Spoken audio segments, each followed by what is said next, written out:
Hello guys, आज की video में हम डिस्कस करेंगे chapter 2 electrostatic potential and capacitance. Question number 2.8 कहता है एक पैरेलल प्लेट कैपेसिटर है, उसके बीच में प्लेट्स के एयर है, एरिया दे रखा है 6 × 10⁻³ meter square and distance between the plates is 3 mm, 3 × 10⁻³ meter. Calculate the capacitance of the capacitor. तो C is equal to epsilon naught A/D होती है। एप्सिलॉन नॉट की वैल्यू होती है 8.85 × 10⁻12। पुट कर देंगे, कैपेसिटेंस निकल जाएगा। एम बोल रहा है if this capacitor is connected to 100 volt supply, what is the charge on each plate of the capacitor. ठीक है जी। Q is equal to CV होता है। ठीक, C की वैल्यू आ जाएगी हमारे पास, V दे रखा है 100 वोल्ट्स, दोनों को मल्टीप्लाई कर देंगे, चार्ज आ जाएगा हमारे पास कॉलम के अंदर। ठीक है, तो ये कितना है 17.7 पिकोफैराड।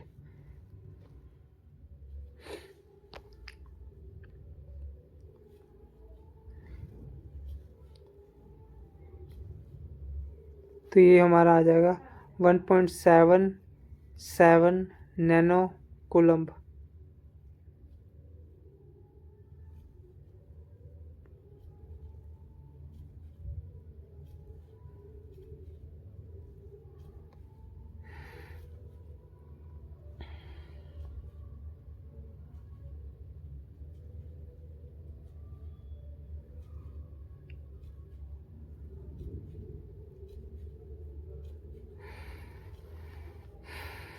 अब डिस्कस करते हैं क्वेश्चन नंबर 2.9। क्वेश्चन नंबर 2.9 कहता है explain what would happen if in the capacitor given in exercise 2.8 a 3 mm thick mica sheet of dielectric constant 6 inserted between the plates. अब वो बोल रहा है कि कैपेसिटर के प्लेट्स के बीच में एयर नहीं है, उसकी जगह हमने माइका की शीट डाल दी जिसकी डिस्टेंस कितनी है 3 mm, यानी कि पूरे कैपेसिटर के अंदर क्या डाल दिया, माइका डाल दिया।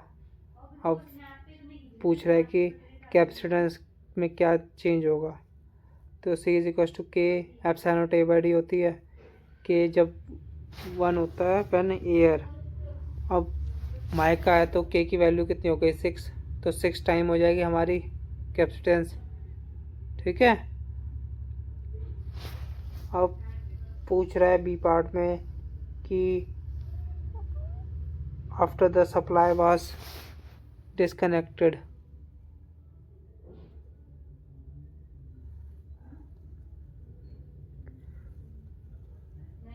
while the voltage supply remains connected। अगर वोल्टेज कनेक्टेड रहेगा तो Q is equal to C dash time V हो जाएगा। तो C डैश तो हमारे पास दे रखा है 106.2 इंटू 10⁻12 और V की वैल्यू कितनी है 100 है, तो इंटू 10⁻2 10.62 नैनो कूलम्ब। ठीक है,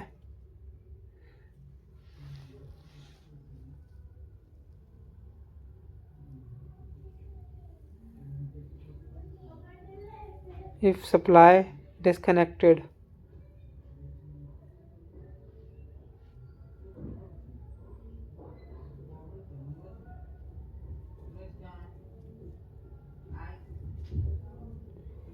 Q will remain same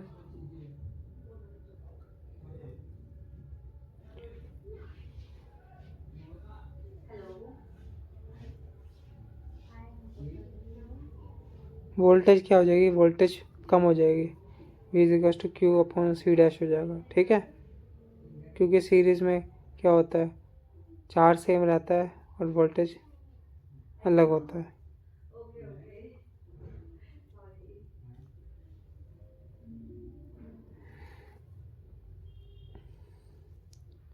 Q की वैल्यू कितनी है 10.62 इंटू 10⁻⁻12